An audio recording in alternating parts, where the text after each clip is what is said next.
ఏ ఒక్కరూ కూడా ప్రశ్నించకూడదు, ఏ ఒక్కరూ రోడ్ల మీదకి రాకూడదు,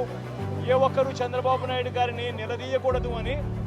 రాష్ట్ర వ్యాప్తంగా రెడ్ బుక్ పాలన సాగిస్తూ ఉన్నారు. రెడ్ బుక్ పాలనలో చంద్రబాబు నాయుడు ఆయన కొడుకు రాష్ట్రంలో రెడ్ బుక్ పాలన వాళ్ళు తెరిచి కక్ష సాధింపు చర్యలు వాళ్ళు చేస్తూ ఉంటే అక్కడి నుంచి మొదలైతే నియోజకవర్గ స్థాయిలో ఎమ్మెల్యేలు, మండల స్థాయిలో మండల నాయకులు, గ్రామ స్థాయిలో గ్రామ నాయకులు వీళ్ళందరూ కూడా రెడ్ బుక్లు వాళ్ళు తెరిచేసి వాళ్ళు ఊర్లలో ఆధిపత్యం కోసం ఏ రకంగా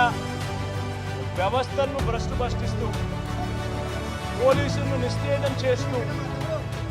పోలీసుల సమక్షంలోనే ఏ రకంగా లా